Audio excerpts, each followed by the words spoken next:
Senhor, querida igreja. Amém. Graças a Deus. Estão sentindo a falta da Juliana, né? Que ela está ainda no trabalho. Vendo se consegue chegar aí antes do finalzinho do culto. Abra sua Bíblia no livro de 1 Samuel, capítulo 17. E Rose, seja bem-vinda de volta. Esse menino chorou, Rose. Ficava por aí nos cantos. Ele ficava aí assim moribundo, né? Agora ele está feliz, sorridente, está uma maravilha. Graças a Deus. Amém? Todos acharam? Segura aí aberto, seja no seu smartphone ou na Bíblia impressa, que nós vamos meditar aí nessa passagem, nesse capítulo. Nós vamos acompanhando aí alguns versos, então mantenha aberta a sua Bíblia. Amém? Diz assim, 1 Samuel 17, eu vou ler o verso 16, mas depois a gente vai retomar um pouco aí do início. Amém? Diz assim: durante 40 dias o filisteu aproximava-se de manhã e de tarde e tomava posição. Amém? Vamos orar? Querido Deus, em nome do Senhor Jesus, nós pedimos a Ti graça, Senhor, pedimos a Ti poder, unção, para ministrar a Tua palavra, que ela possa vir de encontro à necessidade do coração da Tua igreja. Ó Deus, venha trazer paz, venha trazer alegria, venha trazer renovação, venha libertar, Senhor, os cativos, venha trazer a vida, Senhor, aqueles que estão mortos. Ó Deus, porque a Sua palavra tem o poder de restaurar, de levar cura, de levar, ó Pai, salvação, porque é esse, ó Deus, que o Senhor libera sobre nós através da Sua palavra, Senhor. Por isso, em nome de Jesus agora, nós pedimos que o Teu Espírito Santo nos mantenha, Senhor, focados, nos mantenha alerta, para que a distração não venha roubar de nós esse momento, em nome do Senhor Jesus. Amém. Graças a Deus. Os filisteus, eles ocuparam uma colina, e os israelitas ocuparam outra colina. Entre eles estava o vale de Elá, e eu acho que aquele vale nunca foi tão extenso, porque ficava o exército de um lado, o exército de outro, e como nós lemos aqui, durante 40 dias eles mantiveram ali as suas posições. Os dois exércitos, eu creio que eles tinham as suas convicções, tinham as suas expectativas, e eu creio que eles confiavam na vitória, de tal forma que parece que o exército de Israel, ele ficou tão maravilhado com a guerra, ele se encantou tanto com a batalha, com aquilo que estava acontecendo, que eles esqueceram-se do seu Deus.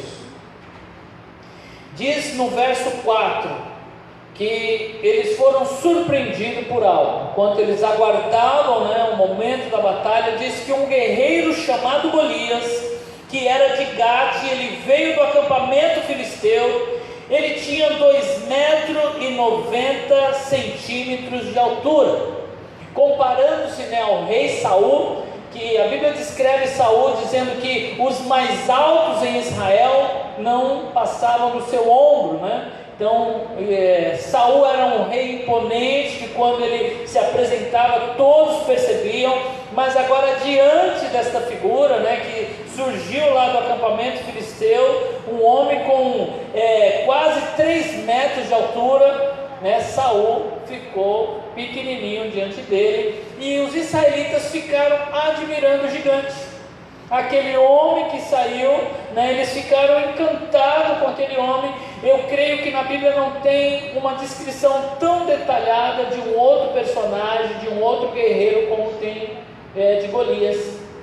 Você vê que eles ficaram tão admirados que tem aqui detalhes, dizendo aqui, no versos 5 e 6, ele usava um capacete de bronze, vestia uma couraça de escama de bronze que pesava 60 quilos. Eu não aguento nem com a couraça, né, de 60 quilos, se colocasse eu já não me mexia. Nas pernas usava caneleiras de bronze e tinha um dardo de bronze pendurado nas costas. Então os israelitas ficaram ali contemplando, ficaram encantados com Golias, e com a experiência de Golias, ele sabia de algo. Aquele imponente guerreiro que se levantou entre os filisteus, ele sabia que ele não podia enfrentar o exército de Israel sozinho. É por isso que ele ficou 40 dias falando e não partiu para a batalha, nem mesmo com seus aliados, com os filisteus. Ele sabia que eles estavam diante de um adversário, de um oponente, e eles se respeitavam. Então, durante aquele tempo, ninguém tomou a iniciativa de sair para o ataque. Mas Golias, ele tinha uma estratégia. Golias não era tão bom assim na luta corporal, quanto ele era especialista em outra batalha. Golias era especialista na batalha da mente. Por isso que durante 40 dias ele saía de manhã e de tarde para falar. Na verdade, Golias era bom mesmo com palavras. Ele estava travando uma guerra com Israel através do que ele falava. Na verdade, Golias queria roubar o ânimo, ele queria furtar a coragem do exército de Israel.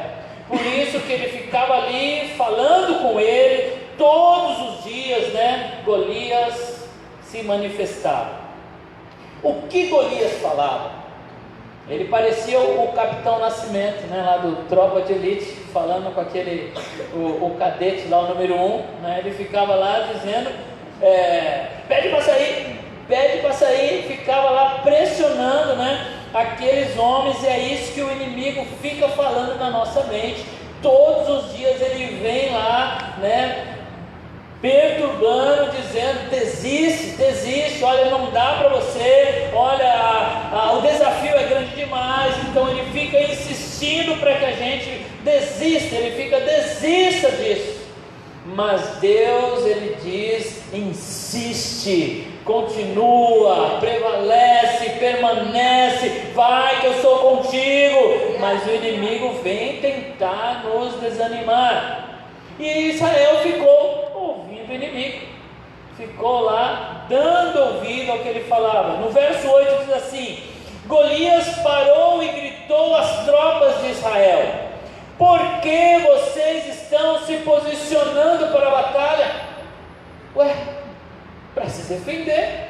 Foi eles que vieram para a guerra. E ele começa a colocar dúvida no coração daqueles homens, questionando qual era a motivação deles, porque eles estavam ali. Então ele começa com um discurso muito bem elaborado. Golias não estava falando qualquer coisa, ele estava minando o coração daquele exército. E olha que um discurso bem elaborado, bem falado, leva as pessoas até entregar as vidas. Não é isso que fazem lá, os líderes terroristas?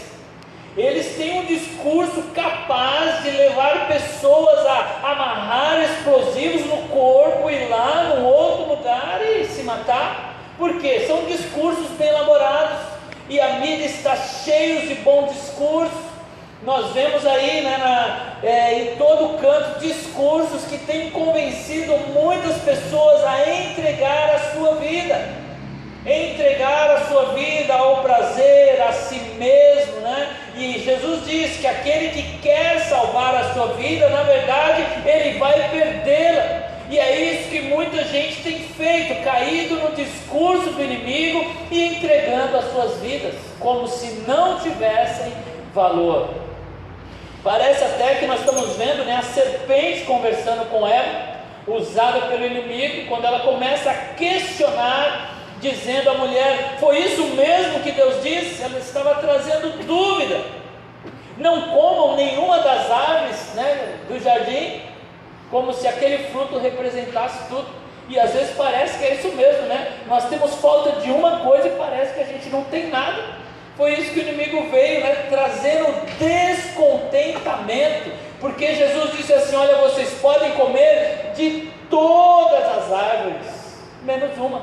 E o diabo vem, olha, essa uma aí que é mais importante do que todas as outras. E esse discurso, né, do inimigo muitas vezes nos convence e nos faz desprezar aquilo que realmente tem valor. E ele vem querer trazer dúvida, vem querer questionar a sua motivação, o seu objetivo. Por que você vai à igreja? Por que você está nesse ministério? Por que você é um dizimista e ofertante? Por que você se mantém virgem? Ele quer dizer que é banal agora você se guardar para o casamento. Por que guardar isso? Por que até mesmo manter o seu casamento? Ele vem questionando, trazendo dúvida, tentando minar o coração daqueles que confiam em Deus, colocando dúvida. Isso que o inimigo estava fazendo com Israel. E com isso, ele quer roubar o nosso alvo, o nosso objetivo, aquilo que nos levou à guerra, aquilo que realmente nos fez se posicionar na batalha. Olha o que diz em Provérbios 20:14, diz assim: nada vale,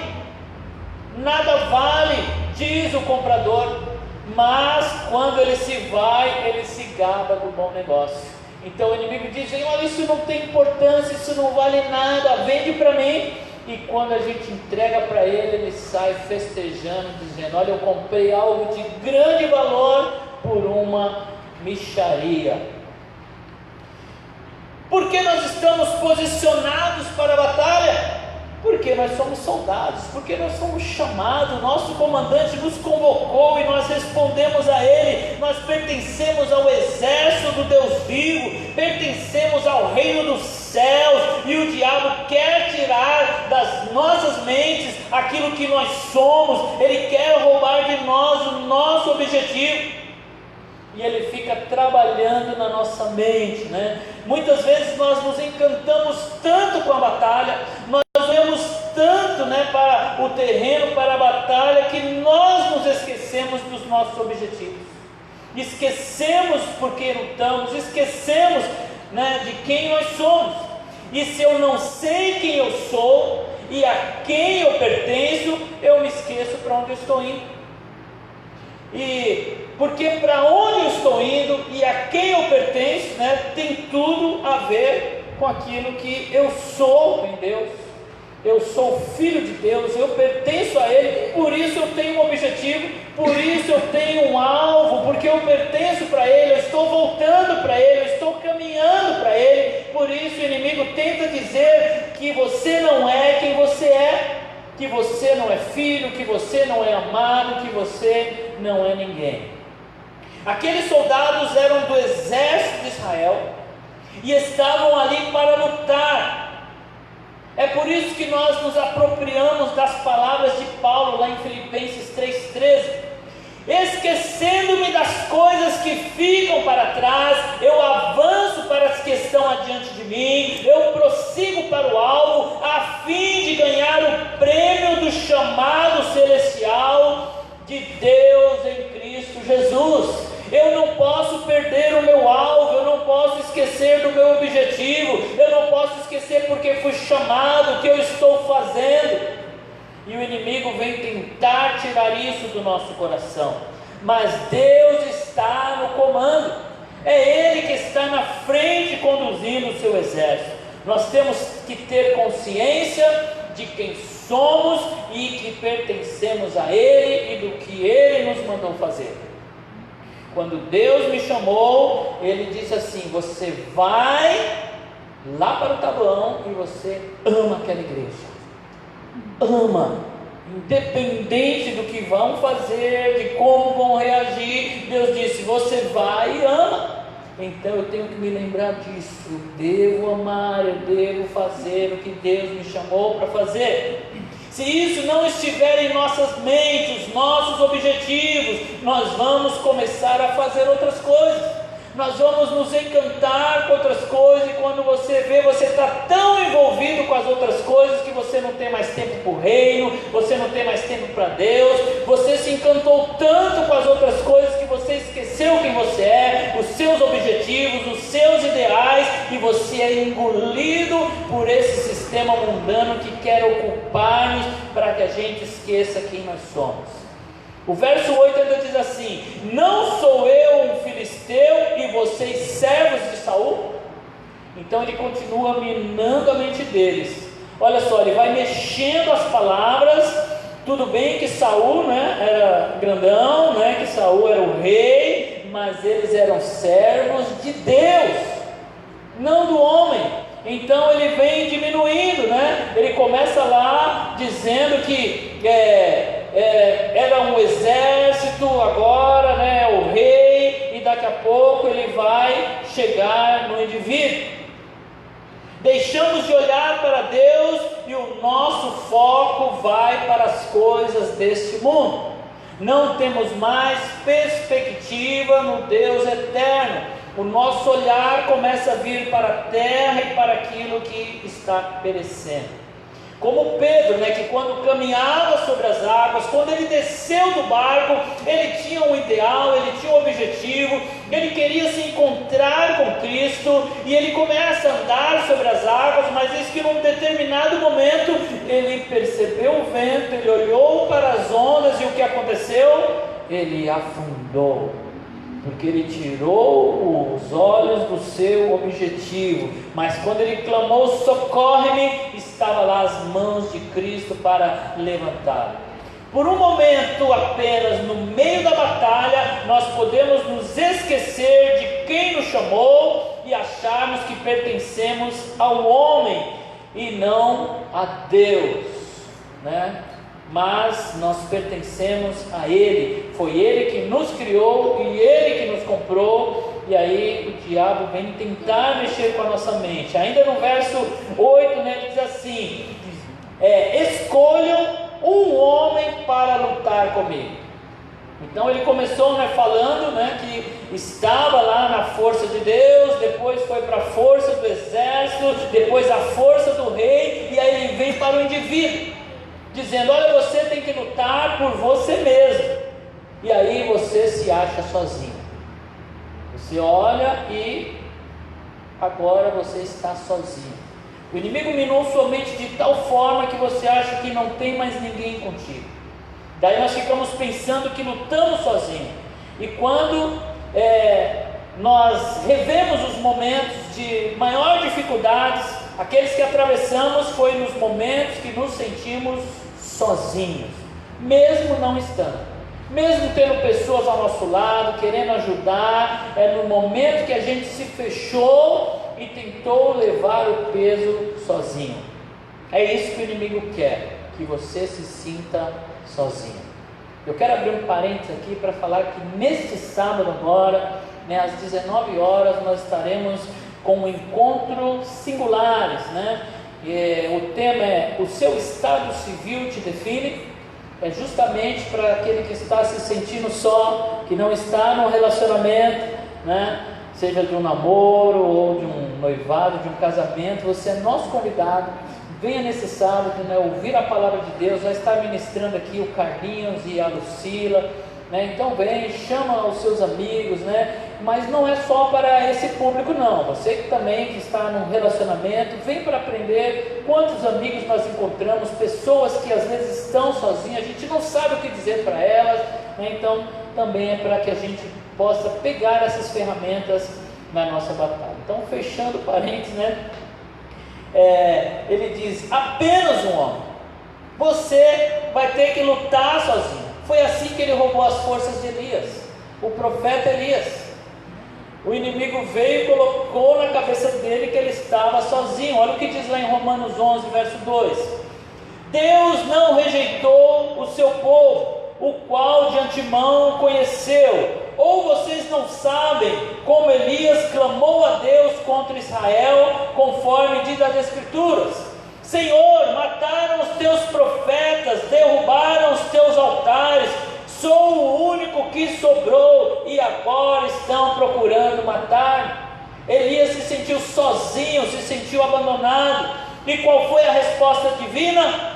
Reservei para mim 7.000 homens que não dobraram os joelhos diante de Baal. Assim hoje também há um remanescente escolhido pela graça. você não está sozinho. Tem pessoas que realmente creem em Deus, que estão lutando também, estão aí para somar contigo e juntos, né, estarmos fortalecidos em Deus. Romanos ainda no capítulo 15, verso 5 diz assim: o Deus que conhece, que concede perseverança e ânimos, deu-lhes um espírito de unidade, para que possamos lutar juntos, segundo Cristo Jesus, para que com um só coração, uma só boca, vocês glorifiquem ao Deus e Pai de nosso Senhor Jesus Cristo. Não estamos sozinhos, mas o inimigo quer nos isolar. A estratégia do inimigo é nos isolar, para que nós venhamos achar que estamos sozinhos lutando contra gigantes. Você já percebeu como as pessoas estão cada vez mais isoladas? Agora, com as redes sociais, as pessoas acham que não precisa mais do contato. Dá para falar, né, pelo WhatsApp, pelo Facebook. Eu não preciso mais sair de casa. Aí as pessoas se isolam e não percebem que estão sozinhas.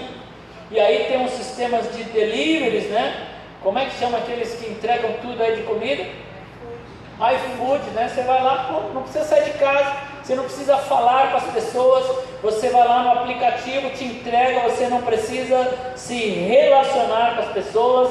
Agora nós temos portões automáticos, você não precisa nem parar para falar com os vizinhos, você aperta o botão, o portão abre, você entra, fecha, você está lá isolado, sozinho, cada vez mais. E olha só, além de tentar isolar, no verso 9 diz assim: se ele puder lutar e matar-me, nós seremos seus escravos. Todavia, se eu vencer e o matar, vocês serão nossos escravos e nos servirão.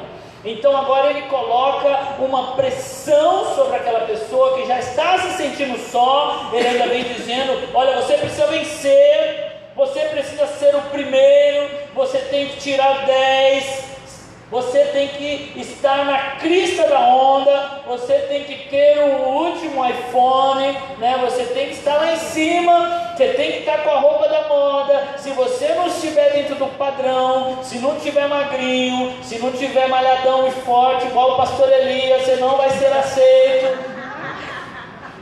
Eu não entendi, galera. Isso chega a ser bullying, entendeu? Mas vai colocando padrões pra gente, aí coloca lá, né, corpos esculturais. Olha, esse é o modelo. Se você não chegar aqui, você não vai ser aceito, não pode mais ser gordinho, né? Você tem que estar lá no padrão. E com isso nós vamos sofrendo essa pressão. Você tem que se destacar, você tem que realmente vencer, você tem que estar lá. Isso é chantagem emocional. Você não pode sofrer, você não pode enfrentar lutas. Se você está sofrendo é porque você fez alguma coisa errada. E ele vem trazendo, né? Você tem que ser feliz a qualquer custo. E coloca essa pressão sobre nós e vai trazendo com isso a culpa. Olha, se der errado, a culpa é sua. Se você não sair bem, você vai ficar culpado. E essa é a maior arma do inimigo, é trazer a culpa. E com isso ele vem trazendo o medo de errar, o medo de fracassar. E o medo nos paralisa, nos deixa a gente avançar. Quantas pessoas deixaram de viver o melhor de Deus porque eles tinham medo? E se não der certo? E se alguém rir de mim? E se eu fracassar? E se eu perder? Então ele vem trazendo na nossa mente essa pressão para que a gente fique paralisado diante dos seus ataques. E se não der certo? E se você não tiver forças? Se você não tiver recursos? Quantas pessoas nunca tentaram pelo medo de errar, pelo medo da humilhação? Ele estava dizendo mais ou menos assim: se um de vocês decidir me enfrentar, tem que vir para ganhar, porque se perder, todos vão sofrer. Então ele colocou o peso sobre um único homem. Olha, tem que vir um único homem, ele tem que ganhar, senão todo mundo vai sofrer. sofrer as consequências. E aí você carrega esse peso. Por isso que nós estamos nessa crise de depressão, né, de ansiedade, porque a pressão sobre o indivíduo, ela é grande. Você olha para si mesmo, diante do gigante, achando que a responsabilidade é toda sua, e você esquece que existe um Deus, que disse que lutaria, né, as nossas guerras, que estaria conosco. Então, tomamos para nós uma responsabilidade que é de Deus. De quem é a guerra? De quem é a batalha? De quem é o reino? De quem é o mundo? De quem é até o inimigo? Sabia que até o inimigo pertence a Deus? Foi Deus que criou ele? Criou lá para ser um anjo de luz, né? Lúcifer, era ele que estava lá. Ele se rebelou contra Deus, mas Deus domina sobre ele. Para ele fazer qualquer coisa, ele tem que pedir permissão a Deus. É Deus quem, né, determina até onde ele vai ou não. E às vezes nós achamos que existe uma guerra entre Deus e o diabo. Ele quer que a gente pense isso, mas nunca houve uma guerra entre Deus e o diabo, nem pode haver, porque não tem como o diabo lutar contra Deus. Apenas uma palavra de Deus e o diabo não existe mais. Não existe tal batalha. A luta é contra mim, contra você, porque contra Deus não há batalha, não há quem possa lutar contra Deus, não há um oponente à altura de Deus. Ele é invencível. O nosso Deus domina sobre tudo. Ele é Senhor soberano, mas o inimigo quer que a gente pense que existe, que tem possibilidade dele vencer. E nós sabemos que somos mais do que vencedores, porque nesta guerra nós estamos do lado do vencedor, daquele que tem todo o poder, aquele que tem em suas mãos a autoridade sobre todas as coisas. Você já está do lado vencedor. É só questão de tempo. Mas o inimigo, ele é mentiroso e pai da mentira, como diz lá em João 8,44. Verso 10 diz assim: e acrescentou: eu desafio hoje as tropas de Israel, mandem-me um homem para lutar sozinho comigo. É um jogo de palavras. Se ele está desafiando a tropa, por que tem que ir um único homem? Se ele está desafiando a tropa de Israel, então que vem a tropa toda. Eu desafio a tropa, mas vem um homem sozinho. É um jogo de palavras para tentar achar que nós estamos sozinhos. Então ele não estava desafiando as tropas, ele estava desafiando o homem, ainda pondo uma pressão sobre ele. Se ele desafiasse as tropas, então por que ele não atravessava o vale e ia lá enfrentar Israel? Porque ele sabia que não tinha como, né? Que aquele exército era um exército poderoso. Verso 11, olha o que diz. Olha a batalha que estava sendo travada, e aqui nós vemos o resultado disso. Verso 11 diz assim: ao ouvirem as palavras do filisteu, Saul e todos os israelitas ficaram atônitos e apavorados. É isso que ele queria: amedrontar, roubar a coragem. É isso que ele quer, roubar de nós a coragem, o desempenho, dizer: olha, não dá, você vai fracassar. Então o resultado foi esse: deu ouvido ao inimigo, ele leva embora, porque Jesus disse que ele veio para roubar, matar e destruir. Até o momento aqueles homens estavam dispostos a lutar, mas ao ouvirem o inimigo, eles se tornam medrosos, são dominados pelo medo. E aí Golias começa a colocar as regras, né? Quem disse que ele pode colocar regras? Mas ele vem lá e coloca as regras. Olha, tem que ser um único homem sozinho, vir lutar e vencer. Nós não temos que ouvir as regras do inimigo. Não é ele quem decide as regras são decididas por Deus, é ele quem comanda, é ele quem diz o que nós temos que fazer, e ele vem tentando impor. Não é isso que nós somos pressionados a entrar nas regras que esse mundo impõe, e quando a gente vê, a gente está aceitando aquilo que foi imposto para nós. Nós não lutamos sozinhos, nós lutamos juntos. Quer encarar?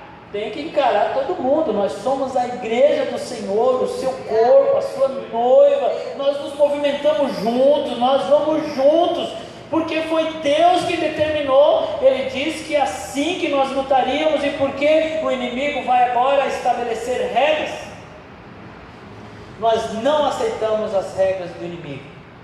Deus não nos chamou para lutar sozinho. E cada um com o seu dom, cada um na sua posição, cada um fazendo a sua contribuição, cada um no seu chamado, cada um somando de uma forma, aí nós somos fortes. Nosso erro é começar a olhar para o outro e achar que o outro tem e eu não. Mas o outro vai bem porque ele tem aquilo, aqui no outro. A gente começa a olhar o que foi dado ao outro e se esquece de olhar o que foi dado para nós. E a gente esquece que se foi dado para o outro, é meu também, porque nós somos um só corpo. E aí fala, puxa, eu não tenho. É lógico que eu tenho, se a gente é o mesmo corpo. Se o meu irmão tem, eu tenho também, é meu também, nós estamos juntos. Aí eu vou encontrar aquilo que Deus me deu, para que seja do meu irmão também. Deus nos deu uns aos outros. Agora, vamos olhar pelos olhos de um menino, o menor. Diz que lá no verso 12 diz assim: Davi era filho de um homem efrateu, de Belém de Judá, chamado Jessé. Este tinha 8 filhos e já era idoso na época de Saul. Os 3 filhos mais velhos de Jessé tinham ido para a guerra com Saul: Eliabe o mais velho, Aminadab o segundo e Samá o terceiro. Davi era o caçula. Os 3 mais velhos seguiram Saul. Eu gosto da versão Almeida atualizada para esse verso, porque ela não diz que ele era o caçula, ela diz assim: Davi era o menor e os 3 maiores seguiram Saul. Deus gosta dos menores. Deus gosta das coisas fracas, Deus gosta das coisas loucas, Deus gosta das coisas desprezadas, porque Ele pega essas coisas, transforma para confundir as fortes, as sábias. Deus nos escolheu não pela força que temos, mas pela força que Ele tem, para que o seu poder seja aperfeiçoado em nossa fraqueza.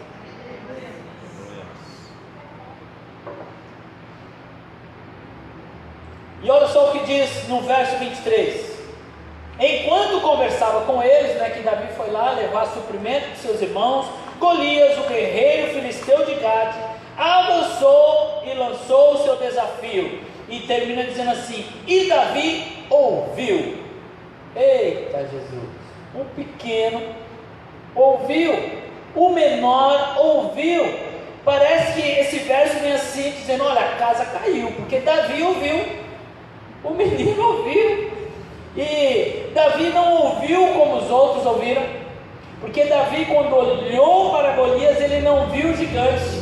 A Bíblia diz que ele viu um homem ímpio, um homem que não temia Deus, e um homem que estava afrontando não os humanos, diz que ele afrontou o Deus a quem ele servia. Então Davi olha para aquele homem e já diz: coitado.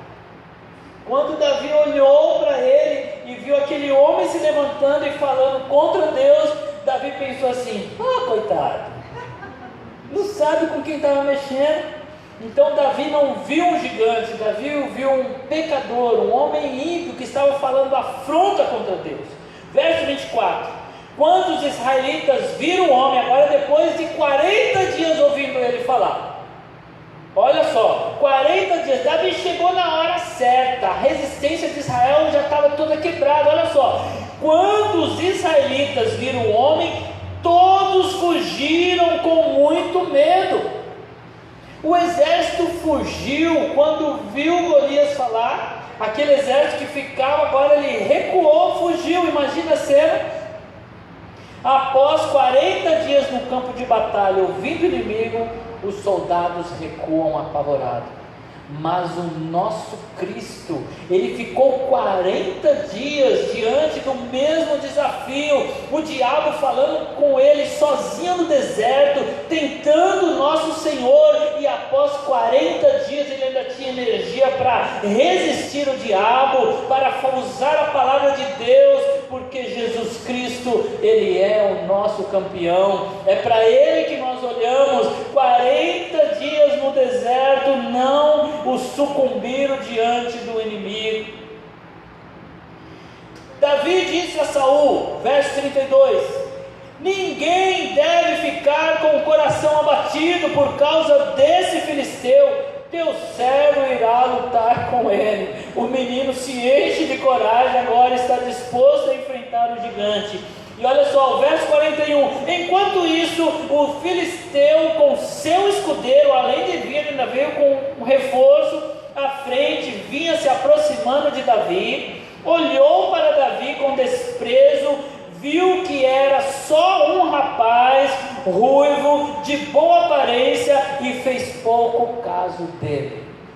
O gigante Golias desprezou o menino. E ele disse o seguinte, aí ele começa agora de novo, né? Eu falei que o negócio dele era com palavras. Saul não era bom mesmo no mano a mano, não. Então ele começa a tentar quebrar Davi com suas palavras. Ele disse a Davi assim, por acaso sou um cão para que você venha contra mim com um pedaço de pau? Dizendo assim, olha, a sua arma que você está usando aí, ela é inofensiva contra mim. E o filisteu amaldiçoou Davi, invocando os seus deuses, e disse, vem aqui e darei a sua carne às aves dos céus e aos animais do campo.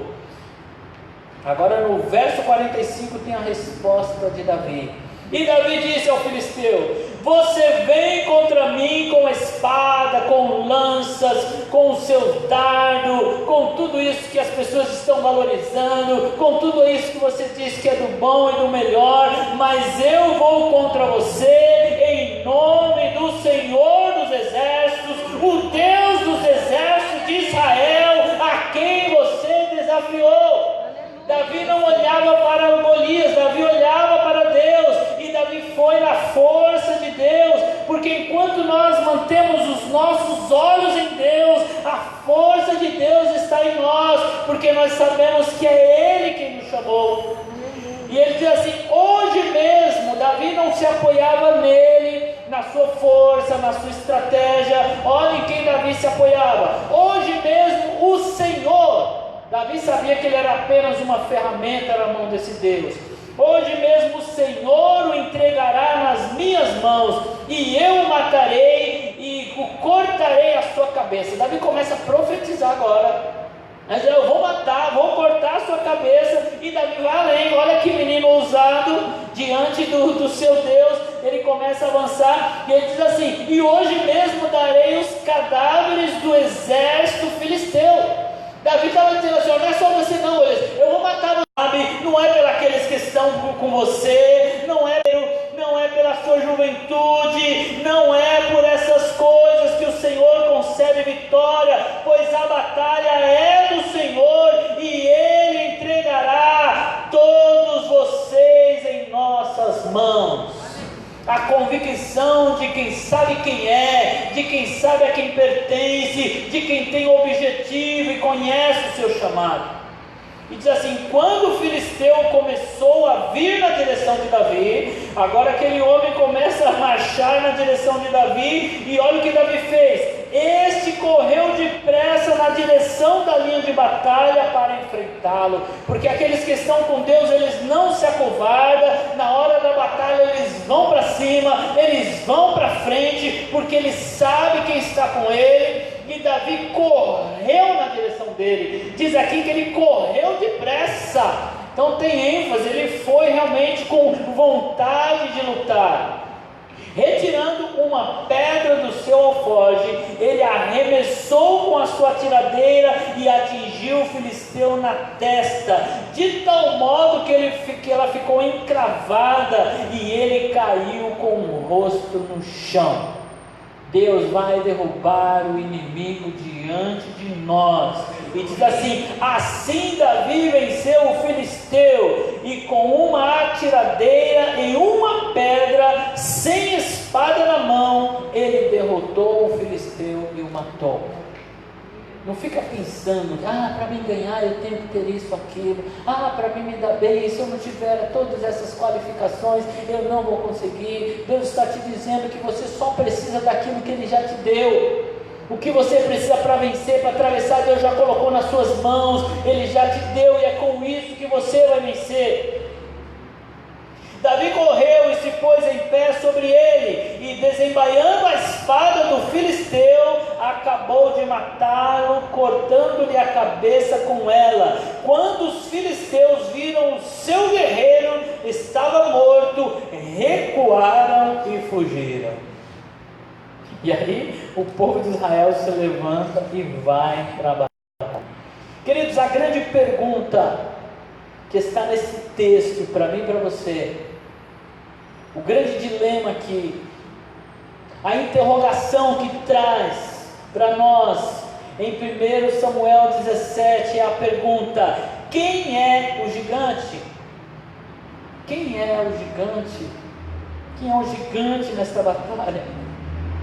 Dependendo da sua perspectiva, talvez você ache que o gigante era Golias, mas olha só o que Isaías diz. Isaías aponta e responde a pergunta, lá em Isaías 40, verso 2 diz assim: quem mediu na concha da sua mão as águas, e tomou as medidas do céu aos palmos, e recolheu numa medida o pó da terra, e pesou os montes com peso, e os outeiros em balanças? Eis que as nações são consideradas por ele como a gota de um balde, e como pó miúdo nas balanças. Eis que ele levanta as ilhas como uma coisa pequeníssima. Ele é que está sentado sobre o círculo da terra, cujos moradores são para ele como gafanhotos. É ele que estende os céus como cortina e os desenrola como tenda para neles habitar, o que reduz a nada os príncipes e torna em coisa vã os juízes da terra. Esse é o grande gigante.